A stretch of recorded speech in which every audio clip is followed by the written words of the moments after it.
In the 1830s, New Orleans was a city built on contradictions: beauty and brutality, luxury and misery, music and suffering, faith and cruelty.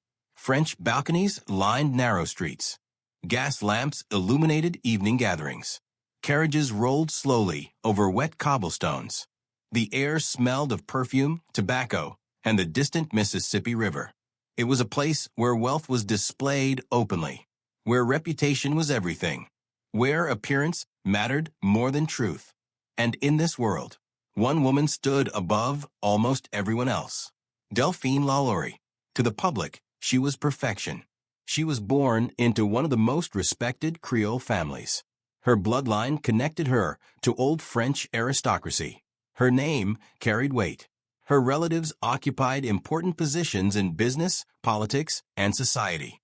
From childhood, she was taught one lesson above all others: never let the world see weakness. Never let anyone see behind the curtain. She learned how to smile correctly, how to speak softly, how to hide emotions, how to control conversations. By the time she reached adulthood, Delphine had mastered the art of appearing flawless. She married young, then again, and again. Each marriage increased her wealth. Each husband increased her status. Each death left her richer. By her 30s, she was already one of the most powerful women in New Orleans. And she knew it. Her mansion on Royal Street was her kingdom. 3 stories high, elegant balconies, wide windows, decorated salons. Everything about it was designed to impress.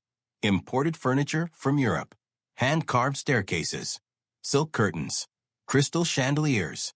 No expense was spared. Her home was not just a place to live. It was a stage, and Delphine was the main actress. Her parties became legendary. Invitations were coveted. People waited months for a chance to enter her salons. Politicians, judges, diplomats, wealthy merchants, everyone wanted to be seen there. To be invited meant acceptance. To be excluded meant social death. On party nights, the house glowed. Candles reflected in mirrors. Music floated through hallways. Wine flowed endlessly. Guests wore their finest clothes. Women in silk and lace. Men in tailor coats. Servants moved silently, carrying trays, opening doors, refilling glasses. And Delphine moved among them like royalty.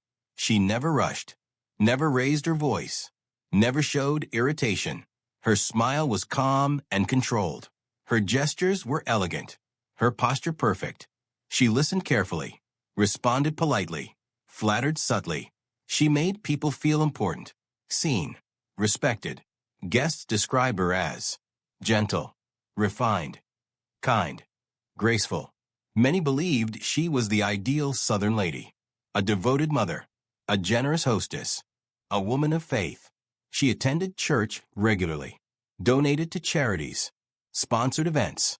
In public, she was beyond reproach. But there was something wrong inside her house, something that didn't fit the image. The servants. They were always quiet, too quiet. They avoided eye contact. They rarely spoke. They walked slowly, as if exhausted. Their clothes hung loosely on their bodies. Their faces were hollow. Visitors noticed. But no one questioned it seriously. In the slave-holding South, suffering was expected. Pain was normalized. Cruelty was invisible. When guests commented, Delphine had answers ready. They are lazy. They pretend to be sick. They are dishonest. They exaggerate. She said it with a soft smile. And people believed her. Because believing her was convenient. It allowed them to keep enjoying the parties, to keep drinking wine, to keep dancing, to keep pretending. Neighbors, however, began to notice more. Late at night, strange sounds came from the mansion. Heavy footsteps, metal clanking, doors slamming, muffled cries. Then sudden silence. Sometimes screams were heard, short, desperate, cut off. Then nothing. When asked, Delphine dismissed it. Bad dreams, drunken servants, animals, imagination. And people accepted it. Because she was powerful. Because her family had influence. Because questioning her meant trouble. Some servants disappeared, suddenly, without explanation. One day, they were there. The next day, gone. No farewell. No mention. No record. They were replaced quietly, as if nothing had happened. Rumors spread quietly, in whispers, behind closed doors, between trusted friends. Some said she was strict. Some said she was violent. Some said she punished servants excessively. Some said she enjoyed control too much. But no one dared to accuse her publicly. No evidence. No witnesses willing to speak. No protection. Anyone who challenged her risked losing everything. There were also stories about food. Guests enjoyed imported wines, rare fruits, expensive meats. But servants often went hungry. Later testimonies revealed that some servants searched through garbage. They stole scraps from waste bins. They hid bread in pockets. They fought over leftovers. They ate spoiled food, all while serving luxury upstairs. The contrast was extreme, but hidden, behind locked doors, behind polite smiles, behind perfect manners. Delphine maintained total control over her house, over her image, over people. She knew that reputation was armor, and she wore it flawlessly. A former acquaintance later said, "She could destroy you without raising her voice." Her power was quiet, systematic, calculated. She never exploded in public, never lost control, never created scandals. She was disciplined, and that discipline hid something dangerous, because behind her elegance was coldness. Behind her kindness was distance. Behind her charm was emptiness. She rarely laughed sincerely, rarely showed true affection. Even with her children, her tenderness felt rehearsed. Everything about her felt constructed. One witness described her eyes. They were beautiful, but empty, like frozen water. Delphine LaLaurie lived two lives, one for the world, one behind closed doors. And the world only saw the first. She perfected the illusion, year after year, party after party, smile after smile. While upstairs, something dark was growing, something cruel, something uncontrollable. The locked rooms, the forbidden attic, the servants who never returned, the strange noises, the unexplained disappearances. All of it was connected, but no one dared to connect the dots. Because Delphine LaLaurie was untouchable, until one day, she wasn't. And when the truth finally emerged, it would shock not only New Orleans, but the entire nation. By the early 1830s, rumors about Delphine LaLaurie had become impossible to ignore. They were no longer just whispers exchanged at dinner parties. They were spreading through the streets, through markets, through churches, through servant quarters. People were beginning to notice patterns. Servants who arrived healthy and strong slowly became weak. Those who questioned orders disappeared. Those who resisted were punished. And those who survived learned to remain silent. Fear had become part of the household. But fear was invisible to polite society, because Madame LaLaurie still smiled, still hosted, still donated, still attended church, still played her role perfectly. The contradiction confused people. How could a woman, so gentle in public, be cruel in private? Most chose the easier answer. She couldn't be. So they ignored the signs. Until one day, something happened that could not be ignored. It involved a child. Her name was Leah. She was young, small, fragile. She worked inside the mansion, performing simple tasks. Cleaning, carrying messages, running errands. She had no protection, no power, no voice, only obedience. Neighbors later remembered seeing her often. She moved quickly, always nervous, always alert, as if she expected punishment at any moment. She rarely smiled. She avoided adults. She avoided eye contact. She looked hunted. One afternoon, a neighbor noticed something strange. From her window, she saw Madame LaLaurie in the courtyard. In her hand was a whip, not decorative, not symbolic, a real leather whip. She was chasing the child. Leah was running, barefoot, terrified. She stumbled, got up, ran again. Delphine followed calmly, not screaming, not panicking, focused, cold. Witnesses later said her face showed no anger, only determination. The chase continued, through corridors, up staircases, onto the roof.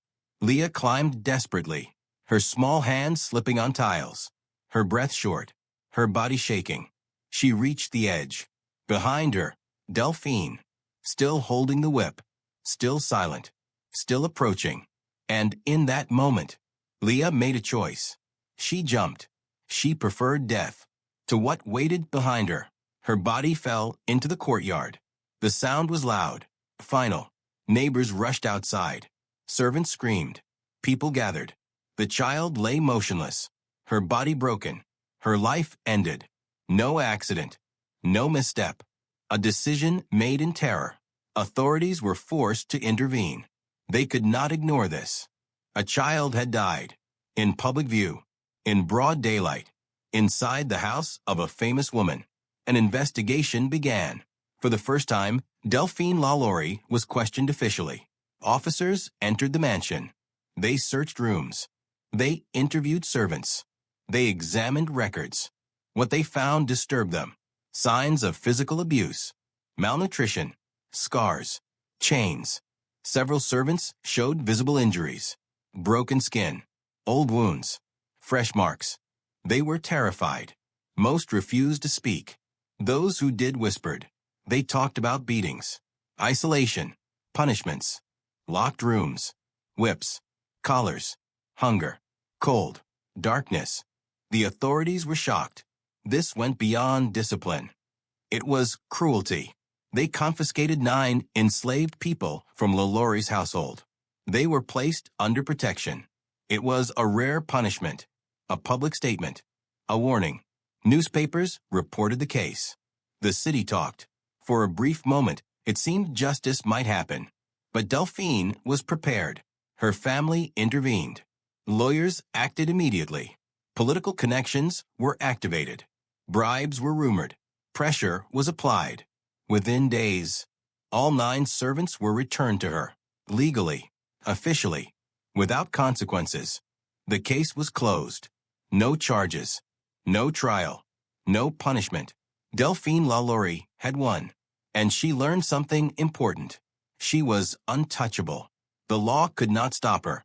Society would not challenge her. Power protected her. That realization changed everything. After the investigation, her behavior worsened. Punishments became harsher. Isolation became longer. Control became absolute. Servants were forbidden to leave certain areas. Windows were sealed. Doors were reinforced. Access to upper floors was restricted. New locks were installed. Keys were kept only by her. The attic became forbidden. No one entered without permission. No one spoke about it. Those who did disappeared. The incident with Leah became a rumor, a tragic story, a whispered warning. But nothing changed. People returned to her parties, returned to her dinners, returned to her smiles. They chose comfort over truth. Delphine resumed her public life as if nothing had happened. She attended church, hosted guests, gave gifts. She was polite, friendly, elegant. Her reputation slowly recovered. The city convinced itself that the incident was exaggerated, a misunderstanding, an accident, anything but reality. But inside the mansion, something had shifted. Fear had turned into certainty. Delphine no longer feared consequences. She no longer pretended. She no longer hesitated. Her cruelty no longer needed justification. It became routine, systematic, deliberate. The fall of a child had revealed the truth, and then buried it. The warning had been given, and ignored. In the next chapter, a desperate act by a dying woman would finally break the silence. A fire, a confession, and a door that no one was supposed to open. By the spring of 1834, the LaLaurie Mansion had become a sealed world. From the outside, it was still a palace of elegance. From the inside, it was a prison. After the death of Leah and the failed investigation, Delphine LaLaurie no longer felt threatened by consequences. The law had looked inside her house and turned away. Society had whispered and then forgotten. She was free, free to rule without restraint, free to punish without fear, free to experiment with power. The servants understood this immediately. Something changed in her behavior. Before, she had been cruel in private and polite in public. Now, she was cruel everywhere. Her voice grew sharper. Her patience disappeared. Her punishments became unpredictable. A spilled glass, a slow response, a wrong look. Anything could trigger violence. Some servants were beaten in front of others, not in anger. As an example, fear became a tool, a system, a method of control. No one dared to resist. No one dared to speak. Those who tried were taken upstairs. And when someone was taken upstairs, they rarely returned the same. The upper floors of the mansion were forbidden territory, especially the attic. Heavy doors, iron locks, small windows. No sunlight, only shadows, only silence. Delphine controlled access personally. Only she carried the keys. Only she decided who entered. Only she decided who left. And many never left. By 1834, several servants had been missing for years. Neighbors noticed. Former workers vanished. New ones arrived, then vanished. The cycle repeated. But still, no one interfered, because fear extended beyond the mansion. People were afraid of her influence, afraid of her family, afraid of being ruined. So the city remained silent. Inside the kitchen worked a woman named Marie. She was old, nearly 70. Her body was weak. Her hands trembled. Her back was bent. She had served the family for decades. She had seen everything. She had heard everything. She had survived. Barely. Unlike others, Marie was not sent upstairs. She was needed. She cooked. She cleaned. She maintained order. But she was not free. Her ankle was chained to the stove. A short iron chain. Just long enough to reach pots and shelves. Not long enough to escape. Not long enough to rest. Not long enough to live. Day and night she remained there, cooking, sweating, breathing smoke, sleeping on the floor, never leaving. The chain was her world. She had begged for release. She had begged for mercy. She had begged for death. Delphine ignored her. To her, Marie was not a person. She was an object, a tool, a possession. By April 1834, Marie understood something. She would die in that kitchen, slowly, quietly, forgotten. And worse, she knew what waited upstairs. She had seen victims taken there. She had heard the screams. She had smelled the blood. She had listened to the silence afterward. She knew that upstairs meant something worse than death. One night, Delphine ordered Marie to prepare a special dinner. Important guests, politicians, businessmen, influential people. Everything had to be perfect. Marie worked for hours. Her body hurt. Her lungs burned. Her vision blurred. She collapsed several times. Each time, she was forced to stand. When the meal was ready, Delphine inspected it. She found a minor flaw. A sauce too thin. A plate slightly misaligned. It was enough. She ordered Marie upstairs. Marie understood. This was the end. She begged. She cried. She promised. Nothing mattered. Delphine turned away. That night, Marie made a decision. If she was going to die, she would choose how. She waited until the household slept, until silence filled the halls, until only her breathing remained. With trembling hands, she reached the fire. She fed it. Paper, oil, wood, cloth. Flames rose quickly. The kitchen ignited. Smoke filled the rooms. Heat spread. Marie stayed. She did not run. She sat beside the stove, chained, waiting. Soon, the fire was discovered. Servants screamed. Neighbors rushed. Bells rang. Firefighters arrived. They broke windows. They forced doors. They rushed inside. They found Marie, still chained, burned, weak, barely alive. They tried to free her. As they lifted her, she whispered, a confession. A warning. A plea. Better to burn alive than go upstairs. There, people do not return as humans. Her words froze everyone. Firefighters demanded access to the upper floors. Delphine refused. She blocked the stairs. She shouted. She ordered them to leave.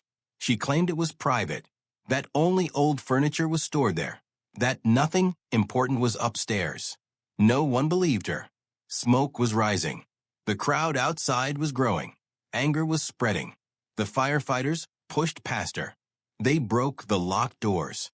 They climbed, and what they found would haunt them forever. In the next chapter, the doors of the attic will open, and the true horror of LaLaurie's mansion will finally be revealed. When the firefighters broke through the locked attic door, they expected to find dust, old furniture, broken trunks, discarded belongings, something forgotten, something harmless.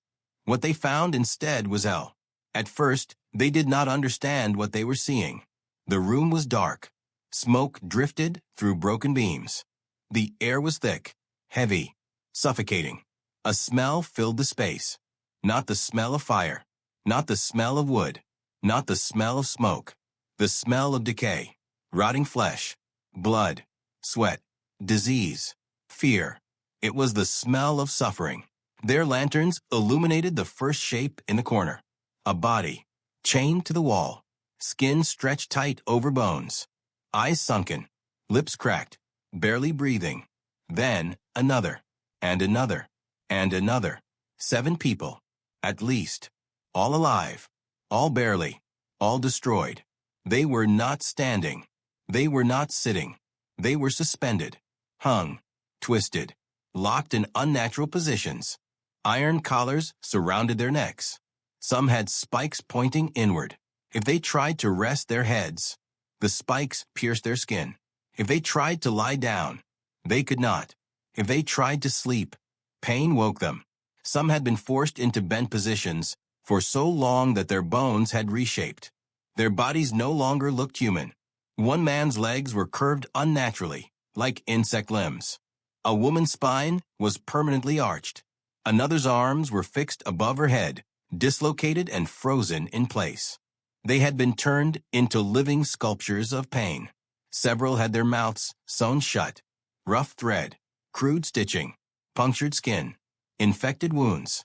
Some threads were old, others fresh. They had been silenced physically, denied even the ability to scream. One victim had deep scars around the mouth, evidence that she had tried to tear the stitches out, and failed. Another had pieces of flesh missing, strips cut in spirals around her body, like decoration, like an experiment, like torture for curiosity. A woman was found inside a small iron cage, a cage meant for animals, for dogs. Her body had grown into the bars, bones bent, ribs distorted, limbs twisted. She had been forced to live in a space smaller than her own body for years. Some had open wounds, untreated, infected, infested. Flies swarmed, maggots moved. No medicine, no care, no mercy, only slow death. The firefighters froze. Some dropped their lanterns. Others vomited. Several cried openly. One later said, "I thought I had seen death before. I had not. Not like this." These people were alive, but not living. They were breathing, but not human. They were prisoners, victims, experiments, trophies. No one could understand how this had been hidden for so long, how such suffering had existed in the middle of a city, behind elegant walls, behind polite smiles, behind music and laughter. Medical experts were called. Police arrived. Doctors examined the victims. Their reports were horrifying. Many bones had been deliberately broken and allowed to heal incorrectly. Some victims showed signs of surgical experiments. Unskilled, crude, without anesthesia, without purpose, without limits. One doctor wrote, "These injuries are not the result of discipline. They are the result of sadism." Another concluded, "Some victims have been imprisoned for more than 10 years. 10 years, in darkness, in chains, in pain, without hope, without witnesses, without escape. When the victims were freed, most could not walk. Some could not speak. Some could not recognize other humans. They had forgotten what freedom felt like, what kindness felt like, what safety felt like. One man reportedly screamed when sunlight touched his skin. Another cried uncontrollably when given food. A woman fainted when her chains were removed. They were taken to hospitals. Some died shortly after. Their bodies could not recover. Their suffering had been too long, too deep, too complete. Meanwhile, downstairs, Delphine LaLaurie was losing control. She heard the screams, the shouting, the chaos. She knew her secret was exposed. Her world was collapsing. Witnesses said she became hysterical. She screamed at firefighters, at police, at servants. She tried to block access, tried to give orders, tried to use her status. But no one listened anymore. Outside, a crowd gathered. Word spread quickly. The attic is full of tortured slaves. The LaLaurie house is a torture chamber. People have been imprisoned for years. Within hours, thousands arrived. Men, women, workers, merchants, free black citizens, poor families, angry citizens. They surrounded the mansion. They shouted. They cursed. They demanded justice. Many cried. Some prayed. Others threatened violence. The truth had destroyed the illusion. The queen had fallen. Inside the house, police searched further. They found more evidence.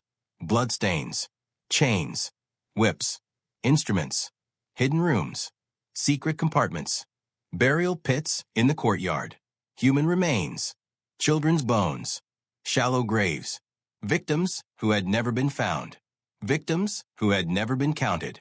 The full number would never be known, because some bodies had been destroyed, burned, hidden, thrown away, like garbage. Newspapers exploded. Monster in Society, House of Horror, Devil in Silk. People across America read the story. They could not believe it. A woman, wealthy, respected, educated, had done this for years, in secret, without consequence. Public outrage was massive. People demanded execution, imprisonment, public punishment. But Delphine LaLaurie was already preparing her escape. While the crowd raged, while victims were carried out, while police investigated, she disappeared. In the next chapter, we will follow her flight, her escape, and how justice once again failed. The moment the truth became public, Delphine LaLaurie's world collapsed. Not slowly, not gradually, instantly. Within hours of the attic's discovery, New Orleans turned against her. The same society that once praised her elegance now screamed for her death.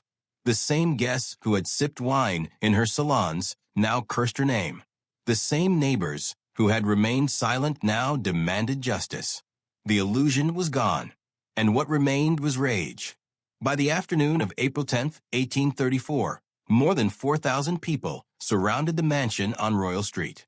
They came on foot, by carriage, by boat, from every part of the city, men with tools, women with stones, workers with hammers, former servants, free black citizens, religious leaders, merchants, even members of elite families. No one defended her anymore. The crowd shouted, "Murderer, monster, devil, burn her." Some demanded public execution. Others demanded imprisonment. Many demanded revenge. Police tried to control the situation. They failed. The anger was too strong, too personal, too justified. Stones shattered windows. Doors were broken. Furniture was dragged outside and destroyed. Paintings were ripped apart. Mirrors smashed. Carpets burned. Walls were attacked with tools.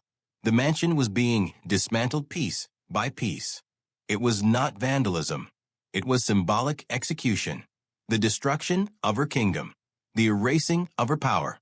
Witnesses later said it looked like a battlefield. Wood and glass covered the streets. Smoke rose from small fires. People cried. People screamed.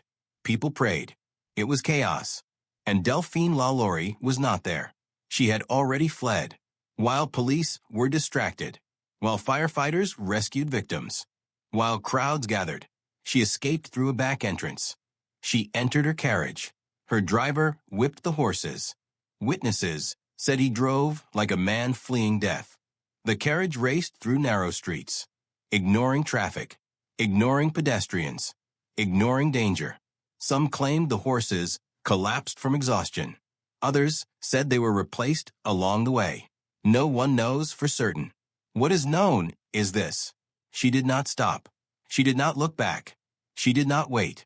She crossed Lake Pontchartrain by boat, then traveled north, then east, then overseas. She vanished. Within days, reports placed her in Alabama, then in Georgia, then in Europe, finally in France. There, she lived under variations of her name, protected by family wealth, protected by distance, protected by bureaucracy. No international warrants, no extradition treaties, no political will, no justice. She was never arrested, never tried, never punished, not officially. She escaped the consequences of her crimes, just as she had escaped for years. In New Orleans, authorities attempted damage control. They promised reforms. They promised investigations. They promised protection. But slavery continued. Abuse continued. Silence continued. The victims were treated. Some recovered partially. Most did not. Many died from infections, from trauma, from malnutrition, from despair. Those who survived carried scars forever. Physical, psychological, invisible. No compensation, no recognition, no memorial. They disappeared from history. Meanwhile, the LaLaurie Mansion became cursed. No one wanted to live there. No one wanted to touch it. It was a symbol of evil, of failure, of hypocrisy. For years, it stood abandoned. Windows broken, walls stained, floors damaged. People avoided it. Children were warned not to go near it. Stories spread. People claimed to hear screams at night, chains rattling, footsteps in empty rooms, whispers in darkness. Some said they saw shadows in windows. Others reported cold spots, sudden sickness, nightmares. Whether true or imagined, the house had become a psychological wound. Later, it was converted into different buildings, a school, apartments, shops. Each time people left, complaints continued, strange sounds, unexplained events, fear. In the late 19th century, renovations revealed human remains under floors, in walls, in courtyards, hidden like trash. Proof that not all victims had been found, not all crimes discovered. The past was still there, buried, but alive. In the 21st century, the house became famous again. Tourists visited. True crime fans gathered. Ghost hunters arrived. Documentaries were filmed. Books were written. Some treated it as entertainment, others as history. Few treated it as a warning. Delphine LaLaurie's fate remains unclear. Some records suggest she died in France in the 1840s. Others claim she returned secretly. Some believe she committed suicide. Others believe she lived comfortably until old age. No grave is confirmed. No definitive record exists. Even her death is uncertain. She escaped history, but her story did not. Her name became synonymous with cruelty, with hidden evil, with unchecked power. Her life exposed a truth about society, that monsters do not always look monstrous. They often wear silk. They smile. They donate to charity. They host dinners. They sit in church. They gain trust. And behind closed doors, they destroy lives. The LaLaurie case forced New Orleans to confront its hypocrisy, to see what had been tolerated, ignored, protected. But the lesson was short-lived. Systems of abuse continued. Only methods changed. Today, the mansion still stands, restored, painted, beautiful. Tourists take photos. Few understand what happened inside. Few imagine the screams, the darkness, the chains, the fear. History often becomes decoration. Tragedy becomes attraction. Pain becomes content. But behind every legend, there are real victims, real suffering, real injustice. Delphine LaLaurie escaped punishment, but she did not escape memory. Her name became a warning, a reminder that evil does not always announce itself. Sometimes, it invites you to dinner. Long after Delphine LaLaurie disappeared, her house remained. It stood on Royal Street, silent, patient, watching. The city changed around it. Generations passed. Slavery ended. Wars came and went. Technology transformed life. But the mansion stayed. And it remembered. For decades after the scandal, no one wanted to live there. Owners changed. Tenants arrived. Tenants fled. One family moved in, left after months. Another tried, failed. Again and again, people complained about the same things. Strange sounds at night, footsteps in empty rooms, doors opening, cold air in closed spaces, voices, crying, chains. Some believed, others laughed, but the pattern continued.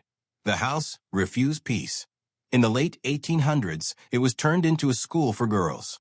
Parents thought education would cleanse the past. It didn't. Students reported bruises appearing overnight, nightmares, panic attacks, screams heard in corridors. Teachers quit. Classes were canceled. The school closed. Later, apartments were built inside. People rented them cheaply. They never stayed long. One tenant claimed he woke up every night at 3 a.m. to whispering. Another said mirrors moved. A woman reported seeing figures in doorways. Whether real or imagined, fear remained. During renovations in the 1890s, workers made a discovery. Human remains. Under floors, behind walls, in courtyards, bones, skulls, fragments, victims that had never been found, victims that had never been counted. Proof that the horror had been even bigger than known. The past was still inside the house, literally buried. In the 20th century, the mansion changed again. Shops, offices, residences. Each transformation failed. The building never became normal, never became just another address. It resisted forgetting. In the early 2000s, the house gained international attention. Tourists arrived. True crime fans gathered. Paranormal investigators filmed. Writers published books. YouTubers recorded videos. The LaLaurie Mansion became a brand, a legend, a destination. Some treated it like entertainment, others like mythology. Few treated it like a grave, because that is what it really is. A mass grave with walls, a monument to suffering, a museum without exhibits. The victims' names are mostly unknown, their stories lost, their families erased. History remembers the monster, but forgets the victims. That is how injustice works. Delphine LaLaurie escaped punishment, but she did not escape consequence. Her name became poison. Her legacy became horror. Her house became cursed. Not by ghosts, by memory. Because memory does not fade easily, especially when pain is ignored. Her story reveals something uncomfortable. Society did not fail once. It failed repeatedly. When neighbors ignored signs, when guests ignored suffering, when authorities returned victims, when law protected power, when silence became normal. The attic was not created in one day. It was built by years of indifference, by thousands of small decisions to look away. That is the real horror, not one woman, but a system that allowed her. Even today, similar stories exist. Abuse behind closed doors. Power protecting cruelty. Reputation hiding violence. Silence enabling monsters. Only the setting changes. The pattern remains. The LaLaurie Mansion still stands. Beautiful, restored, photographed, visited. But behind its walls, there is no peace. There is only history. And history does not forgive easily. Every brick remembers. Every room remembers. Every floor remembers. And maybe That is why people still feel uneasy there. Not because of ghosts, but because deep down, we know we failed them, and we never made it right.